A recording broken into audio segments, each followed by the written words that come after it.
It shall be square. You shall mount on it 4 rows of stones.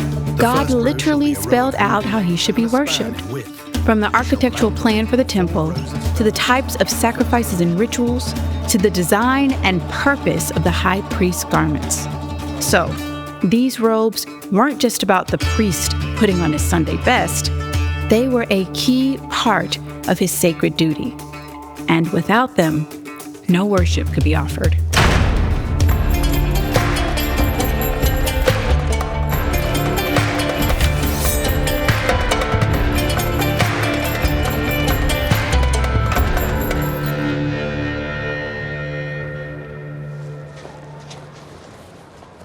Joseph ben Caiaphas. Do you mind if I call you Joe? You ask that every time. You know, we have this lovely appointment 3 times a year. And yet, your disposition never strikes me as grateful. Pardon me for saying, Governor, but you should be washing my feet for ensuring an orderly festival. You know, in the Empire, we tolerate other religions because we see them all as variations on the same thing.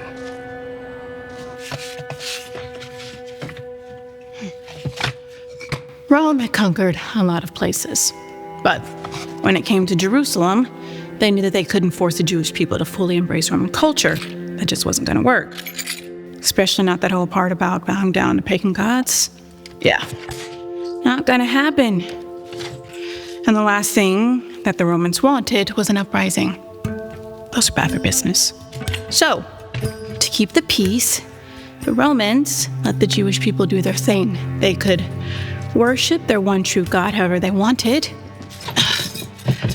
have their feasts, as long as they weren't causing problems, and of course, pay their taxes. But there was one Roman governor who was just a little too ambitious for his own good. What is it with power-hungry men?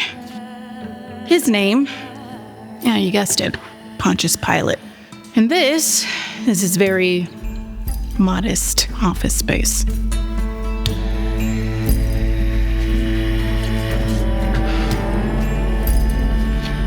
Pilate was constantly at odds with the Jews, but he was a smart guy. And insanely gifted at one thing: manipulation. Figured out pretty quickly that he didn't need to control every Jew, he just had to control one. The high priest of the Sanhedrin, Caiaphas.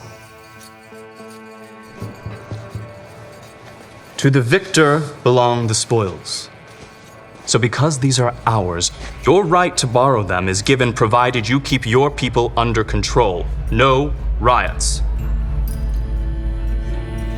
And as you probably well know, the Jewish high priest wasn't just your local pastor. He was the only person in the whole world that could enter the Holy of Holies, a sacred place where God himself dwelled on earth and received sacrifice.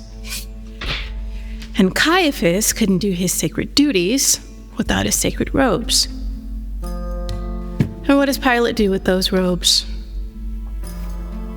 He locks them up. Serious snake move.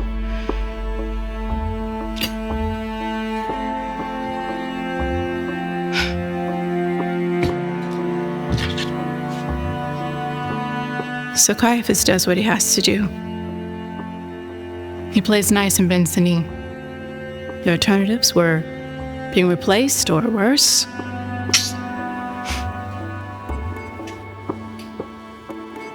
So the robes that were literally crafted according to God's instructions hang locked away in the quarters of a Roman governor. But the children of Israel were no newcomers to dealing with oppression, and even these conditions could not shake their faith. Thanks for watching. Now, if you want to learn more about the history behind The Chosen, make sure to like and subscribe so you don't miss when new episodes drop.